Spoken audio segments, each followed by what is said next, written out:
RX-7s, and this is my last one. This is the third one I've had, FD. So I like to have a car to do everything. You know, of course I can't drive this one on the street, but it's the next best thing. It's an all-rounder that I take to power crews, Rotary Revivals, time attack events, and my next event in late June will be a sports sedan event of all things. So yeah, which will be door handle to door handle. So I say it's a circuit car that I happen to participate in time attack events with. That's what I say. So as you've seen today, it can do up to 8 laps, 9 laps, 10 laps at a time. So it runs full brake ducting, big cooling on the engine. So a lot of things that a lot of time attack cars don't run because they're only doing shorter sessions and that. So we do run overkill on cooling on various areas of the car for time attack. So we're carrying a lot more weight than what we probably should. But I think ultimately it is the circuit car that I want it to be. I'm a 3-rotor fan, of course, so I put a 3-rotor in it just as a personal choice. Fuel consumption is atrocious, but anyway, that's another story. But we dry sumped it, and then went a Hollinger, and then we needed more data and sensors, so we went Motec. It just snowballed really and truly, yeah. Overall, it is a full standard width FD RX-7. The only parts we have removed out of the standard body car is the boot floor,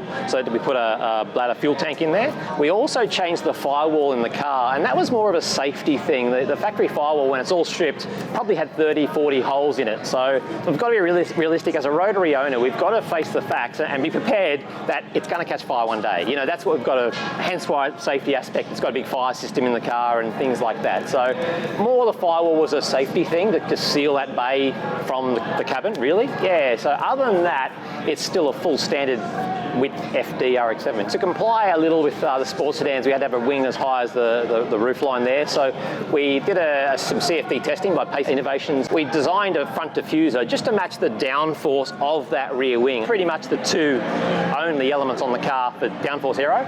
Otherwise, the rest, like you said, the REM bar has been modified with a massive mouth there to get the cooling, airflow into the cooling ducts there. As the intercooler, radiator and oil cooler all stacked one behind the other to suit that entry from the bar, and the vented bonnet there to have that nice clean chute of airflow. I bought that brake setup in 04. The ducting also helps the RX-7 front hubs. We find they overheat if there's no ducting and cause the bearings to wear excessively or prematurely, and we get movement and pad knock-off and all sorts of things that you don't want in a race car around here, you know. So all the arms are factory, all FD arms, every single one. Yeah, so it even runs factory stub axles on the front. FDs run a pillow ball. It's a rose joint inside a boot. Otherwise, the struts are a body that were sourced somewhere, I forget where, but Murray Coote did his magic on them a few years ago and has done a couple of setups in the car for me over the years. So his theories of having a softer car than a stiffer car is unusual to drive initially, but seems to be working. So yeah, running with him lately. Basically, when Murray got hold of the car, he halved the spring rates. He also put stock sway bars back on the car as well. So yeah, very different. It's running a cast iron factory length 20B engine out of a Cosmo, which has been in there since 2013. It was built. A mega fun fact is that engine still runs the original bearings that it has done since 2013 as well. So a credit to the guy who did the machining on that engine initially, which was Ron Ambrose at Extreme Rotaries. So that was done in 2012, all that I should say, and we started racing in 13. So as a wet sump, H-pattern, Haltech, and then we went over to the dry sump. We also went, in 2015, we also went to a semi-peripheral port on the engine, which is basically the air and fuel is entering the rotor housing rather than through the side ports. It's going through a center hole on the rotor housing. And that allows, purely in this engine, is for reliability, to get that oil and fuel on the center of the apex seal, which in a rotary, in a circuit rotary, is the hardest working part of the apex seal, because it's going over the exhaust port, the plug holes, and on a side port engine, typically the last part to get oil, which is in the fuel. So it happened to make 150 more horsepower on the same boost anyway, so effectively that peripheral port never closes. We stage the boost per gear, so the lower gears we run less boost, higher gears we might run more boost. So I might have ran 14 pounds in the higher gears today, lower gears would be under 10 possibly, 12 in the middle gears. On a dyno it has shown as much as 639 rear wheel horsepower on the rolling road with 2 degrees of neg camber. If we run 3.5 degrees of neg camber, it'll only show mid 500s. So what it actually makes if we got it onto zero or a hub dyno, I don't know. The Motec shows 100 to 200 in 4.8, so it is moving. For a circuit car, it's moving. I bring it all the way down here because of this circuit. This circuit is my favourite. I went to Tail and Bend earlier in the year, and it's a very good circuit with a lot of nice corners and things, but I still think this is my favourite of Queensland Raceway, Tailem, Morgan Park and Lakeside that I've driven on so far. So yeah, so that's why I come all that way. Well, I think you got the same name as me, Andrew. You must be a good bloke. I've seen you poke around here a little bit. So you're welcome. You're welcome to have a run on the car, no issue.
So just came back from driving Drew's direct clutch FD RX-7. This is a circuit car slash time attack car. I think reliability and mechanical wise it's set up for circuit, but it does have some time attack aero on it. 14 pounds, makes about 600, and man, it is an awesome car. I've actually never driven a 20B powered anything. So the surprising thing was, it's true, a 20B is like having a VR38 in the car. There was no waiting for the turbo to come on, even though it's quite big. You could use the throttle very linearly, like half throttle was half throttle. You didn't have to stand on it and wait. Very drivable. This thing is very much a race car with a dash of time attack. Like, it does everything right, super reliable and consistent on track. You could learn every lap, you could push harder. The only biggest problem at this event obviously is traffic. There's normal guys out there enjoying the track, so I can't actually get like a full lap together, but man, if I had the chance to drive this to myself timed, I'd love it. Like, it would be, yeah, very good car. And the fact that it does multiple laps, not just one flat out lap like a time attack car, is a big testament to Drew and all the team that built this car. Getting anything to do multiple laps back to back is a big deal. So yeah, sick car, 260 down the front straight, turn one at about $1.78, $1.80 or whatever it was. Yeah, it's fast and a very, very fun car. Because that's the problem, some really fast cars aren't fun. This is really fun. I was very comfortable in terms of the feel of the car very quickly. The seat's not quite where I want it, so that's not the comfort part I'm talking about. But getting used to the car did not take long, and it was a lot of fun. A lot of fun. Really like this car. Yeah, pumped.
running mode video, I'm pretty lucky that I get to drive some awesome machinery. I've driven everything from 1600 horsepower R35s, 1000 plus horsepower GTRs, I've driven heaps.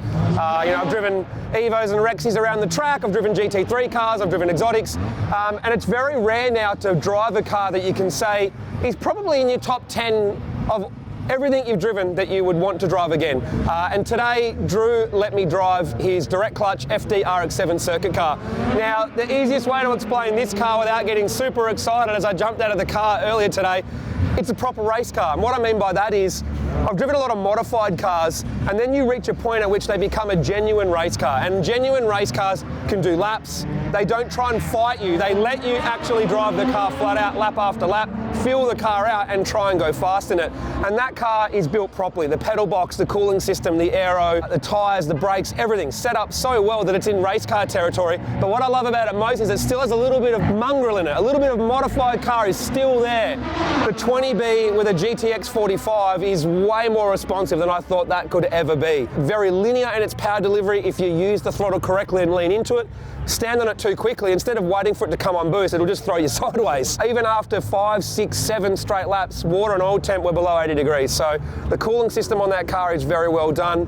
No brake fade, of course, very well set up. And another big surprise is standard suspension arms throughout the car. Incredible. That just goes to show how good an FD RX-7 chassis really is. In terms of comparing it, very similar to Jet 200. They both weigh sort of like 1170, 1180 kilos with fluids in it. They both make about 600 horsepower on their lower power settings and just heaps of fun to drive. Like, I really can't explain just how, I guess, race car it felt, but at the same time it was still a lot of fun.